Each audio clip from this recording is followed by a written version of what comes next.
Wonderful to be here and to thank to CCF and to Julie Randall and to all of you here for this opportunity. I think perhaps, and this is quite, I'm going to have to ask you every now and then just to look to the right, just to have some indication of what's really going on, and I'm going to try and tell this story in quite a short period of time so that we will hopefully have some time at the end to answer questions that you may have. Quickly about the Wilderness Foundation, it's one of the older NGOs operating in Africa. We've been around for over 55 years, and we really look at conservation from a holistic and integrated approach. So we have a number of programs that deal with basic experiential education, environmental education, to advocacy and awareness, like this poaching issue we're going to talk about in more detail, social programs, and of course the protected area and the conservation program. So we are active in all spheres of conservation. I think my first point I'd like to leave with you here is that you can't do conservation in Africa. In fact, I don't think you can do it anywhere in the world now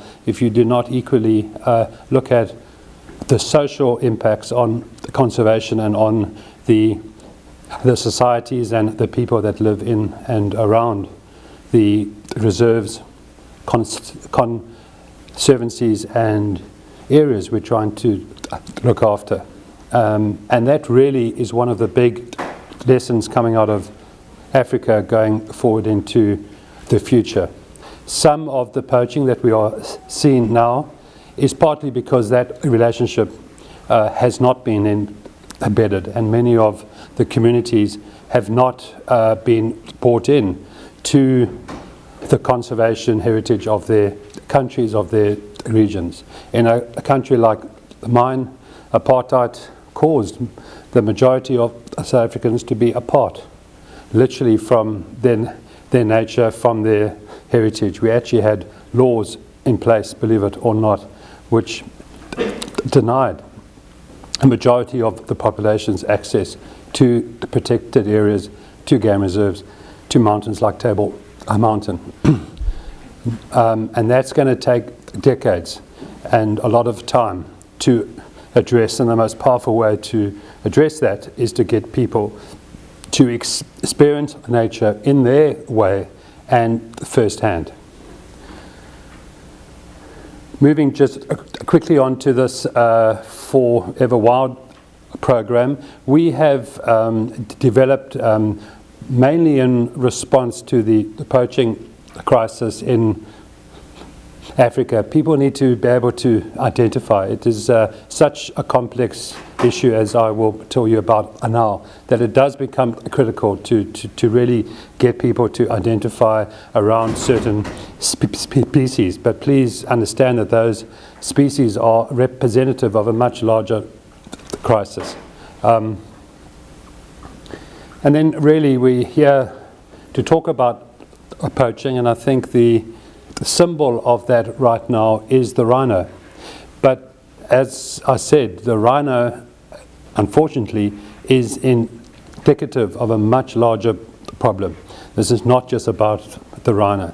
This is not just about the survival of a very iconic species, I believe, for the world, but also about many other species that are equally, and some of them probably even more, endangered. We've all heard about the rhino crisis, but how many of us know that our free-ranging lion in Africa are more endangered and more likely to move into extinction in the wild than the rhino?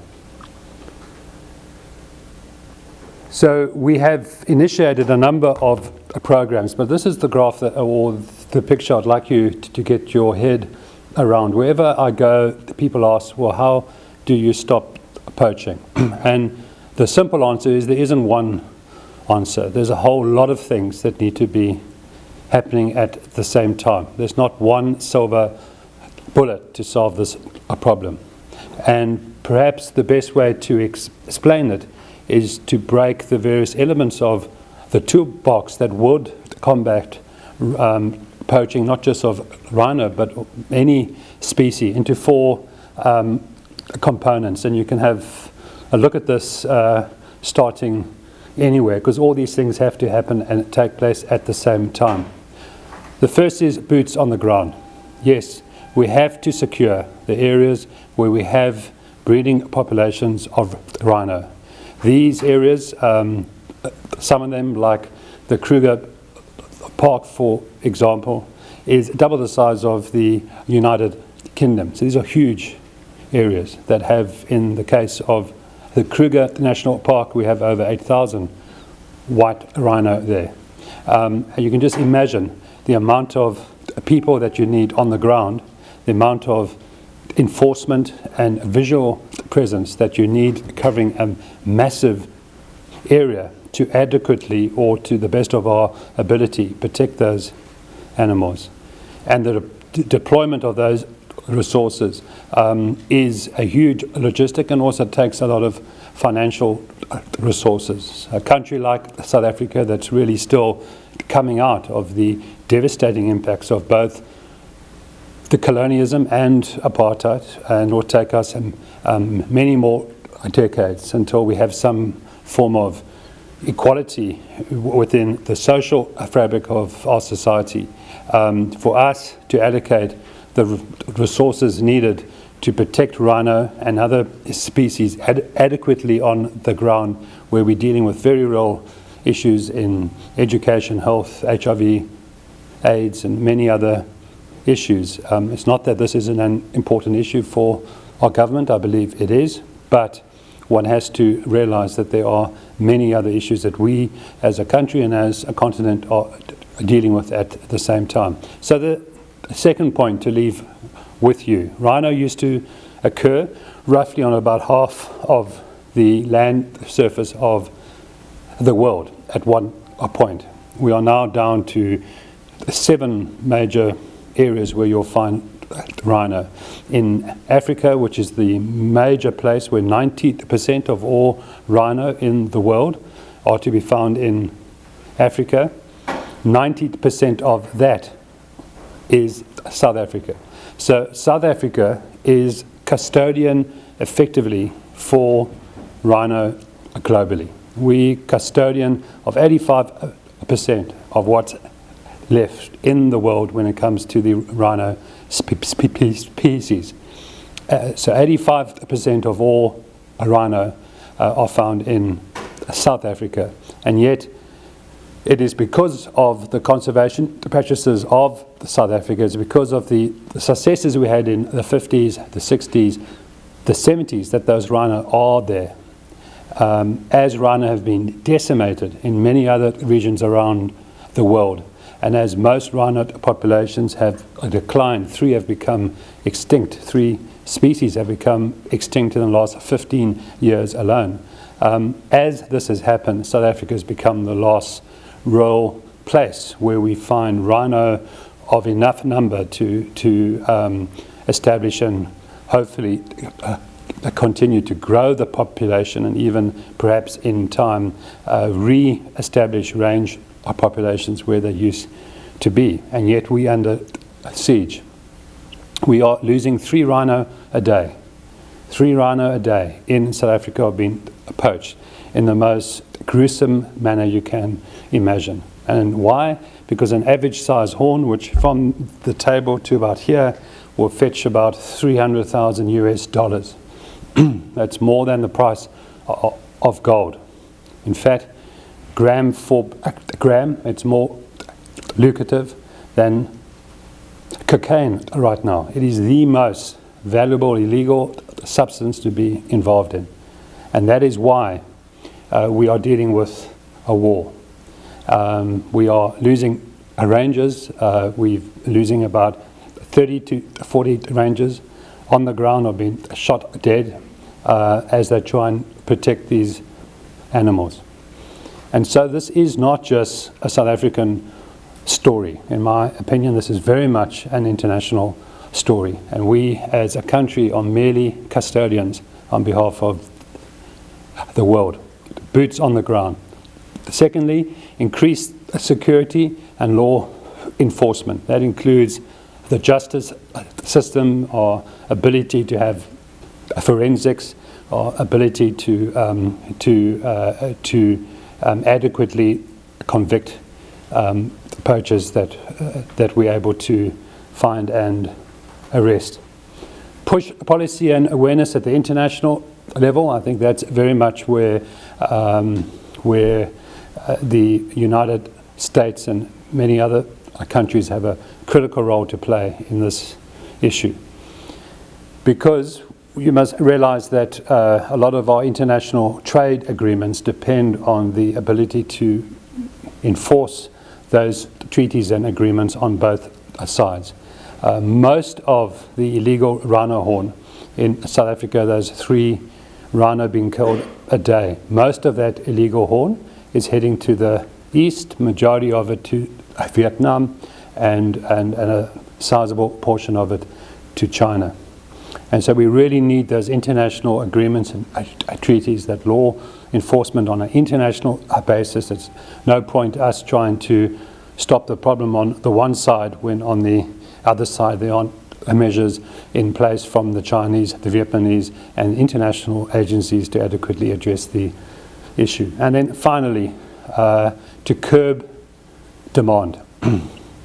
We must understand that what is fueling not just rhino horn, but lion bone. The reason why I said earlier that lion are probably more endangered than rhino in the wild is that we estimate conservatively that there are 4,000 to 5,000 lion left free-ranging in Africa. 20 years ago, 55,000 lion. I'm now saying they're less than 5,000, probably between 4,000 to 5,000. So in 20 years, we've seen a 90% decline in lion populations. Why? Well, it's the perfect storm. Habitat loss, diseases, and then this huge demand for lion bone. Again, ground up lion bone in a powder to the east. Also, Vietnam and China in the main. Elephant, 35,000 elephant poach this year. 35,000 elephant poach this year alone. Roughly 300,000 to 400,000 elephant left in Africa. So this is all happening at a time where you have this huge economic growth in the East, which has definitely reignited a traditional medicine sector that is huge and that is now demanding these substances. And that medicine, that traditional medicine in China and Vietnam, as many of you here know, it's over 4,500 years old. So you're not going to change those habits in a year or 2 years or 3 years. And so we have to have high level and at all levels educational and awareness programs in home languages in those states where the demand is coming from for these illegal substances. We have to curb the demand. There has been a call for trading. I think that's a very dangerous and slippery slope to go down. That should only be a last resort. I do not believe we have even begun to adequately address curb demand reduction. Because the problem with opening up a trade, you don't know how big the market is. No one knows. And we could be creating worse of a problem than we have now. It's very hard to tell someone that these substances have no value, that they don't address the illnesses, the cures for cancer, the issues around use of various of them, if you then make it law that you can actually use them. And so we've got to really think very hard before we address that issue of trading. And whilst we may be able to trade with rhino, it's very difficult to trade with animals that you can't harvest, like lion and many other species. We are very involved in all 4 aspects as an organization. We probably raise close to $1 million a year specifically for this program that I've whisked through as fast as I can. And so we do a lot of work on the ground, creating awareness, a lot of work with communities, a lot of work building custodianship programs, a lot of work then on anti-poaching activities, including APUs, which are anti-poaching units. It's also been understood that the syndicates and gangs that are doing a lot of this poaching, they are international. They are from all 4 corners of the globe. They've just busted a major syndicate in Ireland. And so it's not necessarily Africans who are involved in the syndicates, although a lot of Africans are probably the trigger men who actually pull the trigger and shoot the rhino. But that's right at the bottom of the food chain of these gangs that are doing this poaching. I mentioned briefly the concern around lion and elephant. I'm not going to go into too much detail here, and I'm happy to answer all of these questions. I made the point earlier that within the context of everything that I say, we have to be very open-minded and realistic in the environment and the areas that we are operating. As much as we have some of the best protected areas in the world, we also still have extreme poverty and extreme issues with social development and social ills that continue to devastate and affect many of our communities. And so whatever solutions we come up with poaching and other crises, we always have to bear that in mind and try and make those solutions sustainable in hopefully solving some of these endemic issues that we as a country and a continent have at the same time.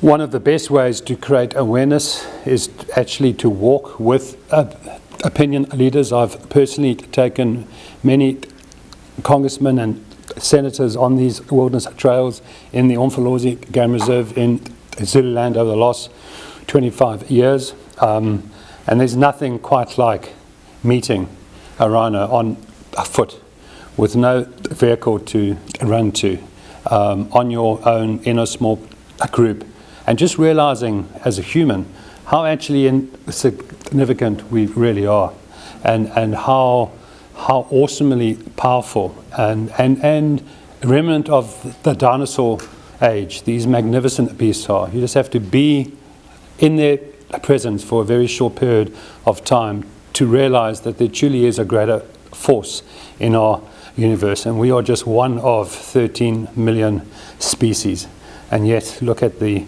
devastation we are causing to all those other species that we share this earth with. Can't really see that, I think, from there, but those are line tracks, and so what we teach is how important it is that we read the spoor, that we read what's in front of us when we do these trails, so we actually know what's ahead of us and what to look out for. Some of the social programs that we run is we take AIDS orphans that have been devastated by HIV/AIDS. They've lost their parents, they've lost most of their families, and we have academies where we take them in and we train them as game rangers. We train them as hospitality staff. And one of the programs we created called Umzi Wetu has been very successful as a social intervention program to help to address some of the devastating impacts of HIV/AIDS. And some of the best rhino custodians that we have in our country are rangers like this that have been through our programs and are really embedded in why it's important and equally to share this magnificent planet with all these other species that we are custodians of. This is actually taken here in the States. I think that's somewhere in Colorado. And part of our Wyoming. And part of our awareness drive is that we're helping this young South African who's very passionate about this cause I've just been talking about, rhino, drive around literally most of the states of America, stop at schools and talk to them about what's happening on the ground, a peer-to-peer interaction. And in the short time that he's been doing this over the last month and a half, I think he's had a huge impact over tens of thousands of young Americans that we believe we can stop this crisis through the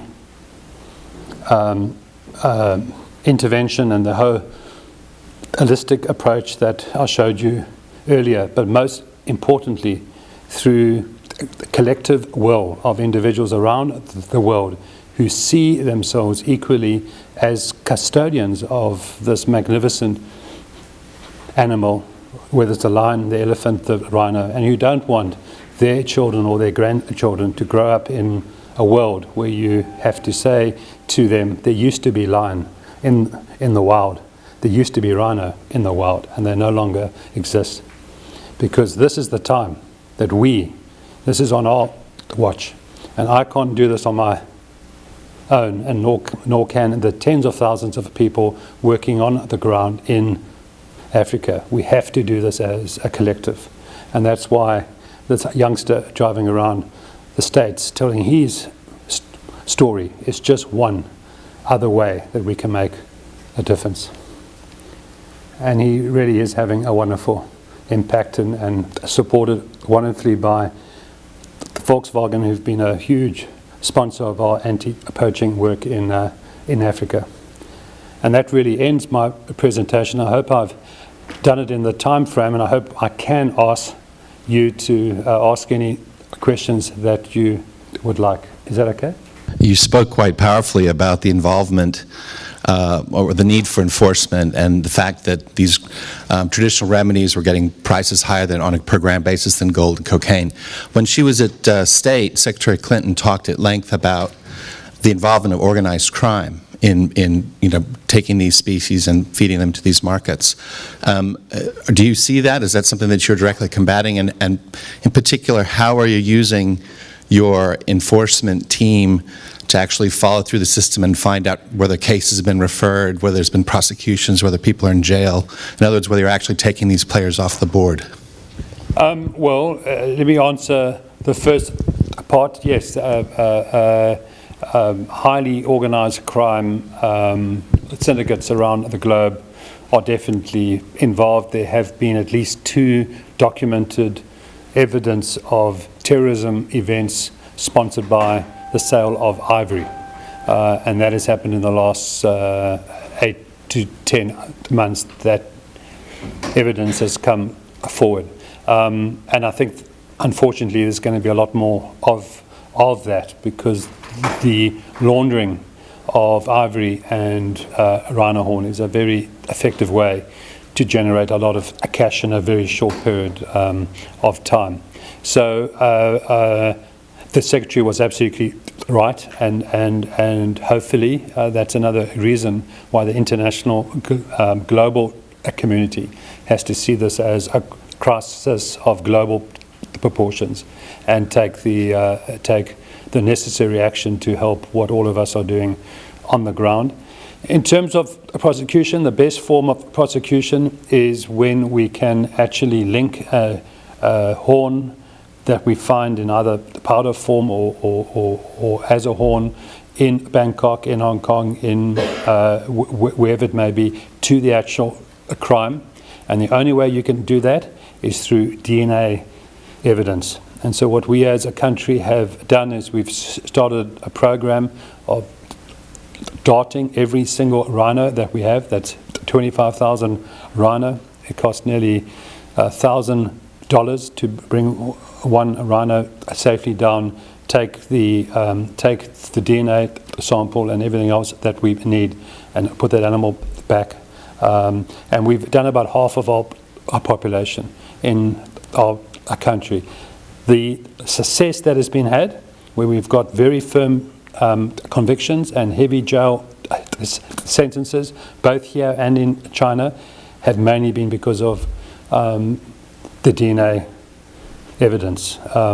The forensics become a critical part of prosecution with these kinds of poaching. Thanks. I'm Bill Millen from the Nature Conservancy. Your examples and your experience, of course, are mainly from South Africa, but looking at some of the other countries, so Zambia, Kenya, and so forth, what potential do you think do you see for what you might call the Namibian model of locally managed conservancies under the control of local groups or tribes, as a way of, because giving local people a motivation to actually protect the animals rather than regarding them as a nuisance or a cash source? Absolutely. I mean, that is a incredibly important model.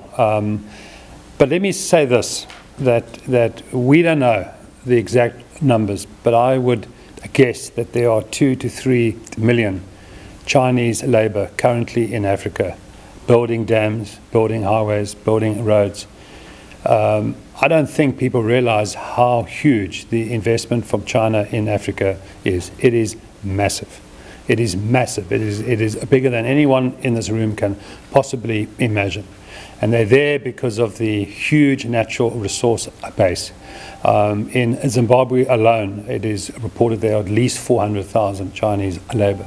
And so when they come in to do these highways or these dams or these building projects or mining, they bring their own labor with them.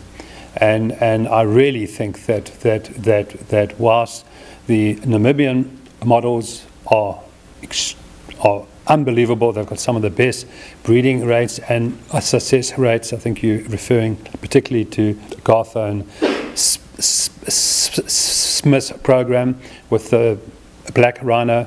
Unbelievable. And yes, those programs will work without a doubt. We've had a success with a couple of those programs. Point I'm making though, the forces that we are dealing with, as long as rhino horn illegally is worth the price that it is, really the incentive is just too great. We're just telling a poacher where a rhino is and where the anti-poaching team is could get you $10,000 US, enough to keep your family going for 2 to 3 years. That incentive is just too huge.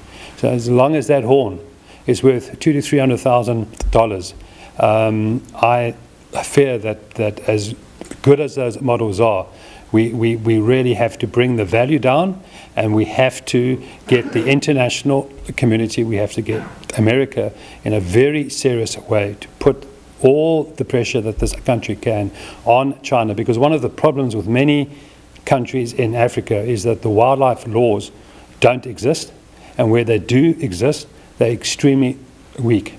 So take Mozambique for example. It's the only country in the world that I know of where rhino have become extinct 3 times. So they became extinct in the 50s, we put them back. Became extinct in the 80s, we put them back. And they've just become extinct a year ago again. And the forces that we are dealing with there, I mean, there aren't adequate wildlife laws. If the political will's not there, the Namibian model works, there's very good political will. If the political will's not there, it doesn't matter what programs we do on the ground, they will not be effective in the long term. Hi, I've heard that there's been some research done on injecting rhinos with a substance that wouldn't cause any harm to them, but would cause humans who consume rhino horn to become sick. How far into development is this, and do you see that as a viable solution at all?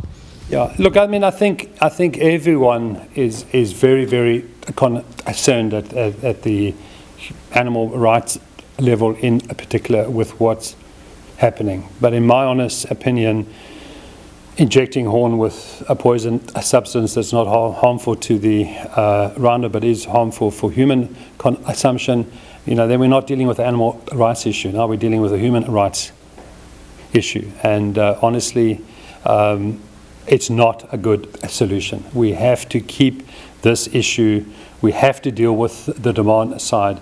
I do not believe that that is a sustainable solution from a management side. You've got to keep injecting that horn every 2 years. Every time you inject that animal, you have to take the animal down. Those of you that know how to deal with these large species will know that the more you inject them, the more you put them down in order to do the work, actually becomes very stressful and very dangerous for their survival. So the point is that I do not believe that is a good solution because of the negative impact it will cause, and the perception that we are saying as a conservation society that wildlife's more important than humans. I really think we have to just keep some kind of grounding on this and try and get an awareness that it's all equally important. We just have to change the behavior, and we must realize here that what we are dealing with on the poaching level is a hideous. It's a crime, and what we're dealing with are basic criminals. I often have an issue when we're dealing with the kind of crisis that we call it poaching. We shouldn't be calling this a crisis poaching. We should be calling it something else, because it's far deeper than just a poaching. It really is changing entire communities. It's taking livelihoods away. It's devastating tens of thousands of hectares of land. There are many private rhino owners who are coming to the protected agencies and handing back their rhino. They don't want to look after them anymore. It's too dangerous, costing too much money. The stress that this is causing. I mean, when I began my career as a ranger, it was a romantic field to be in, and the best time to be out in the bush was during a full moon. Now it's the worst time, because a high percentage of rhino poaching happens during the full moon. And now, instead of enjoying that environment, you're hiding, armed to the teeth, with telescopic rifles, with night vision equipment, because the people you are fighting are extremely well equipped. They have helicopters, they have the most advanced night vision equipment in the world, they have high-powered rifles, they have drugs, they have everything that they need. They're very well equipped. And that's the reality of what's really happening on the ground. I'm sorry if you almost covered this, I came in a bit late, but how widespread is support for programs that remove the rhino horns at a young age, or elephant tusks or whatnot, so that there is no incentive to kill these animals? And what are your views on those? Okay, well, again, I think that there are a number of ways of answering this. I think very small populations in very vulnerable places, where they're not really part of the meta population, they're not really adding massive biodiversity value to the big populations, perhaps that is a good solution, but it's had limited success. You must understand that animals have still been poached, that have been dehorned, because even that 3 or 4 inches of horn that you'll find in the skull is still worth 50 to 60,000 US. So poachers are still going for those animals, and sometimes we think out of spite, just out of pure anger, that they come to poach a rhino and there it is with no horn, so they shoot it anyway. So we have had quite a few incidents, but it has been a deterrent, and it has helped to a limited degree. The problem again is you're now talking about farming rhino, and you're also talking, when you dehorn, every 2 to 3 years that horn will grow back, not to the same size, but it will grow back, and so you have to dart the animal every time, and you have to remove the horn every time. And so it's actually, if you think about it, we obviously about keeping rhino in the wild. I think that's what the world wants. But you really are beginning to get into intensive management of rhino. And then there's the biodiversity value of that. That horn the horn's there for a reason. The rhino uses it as a defense mechanism against other animals like elephant. We lose 2 to 3% of our rhino herd every year through natural mortality, through fighting, through disease, through old age. And so that horn is an important part of the social fabric of the rhino. Not enough research has been done to determine what impact it will have to remove all horn.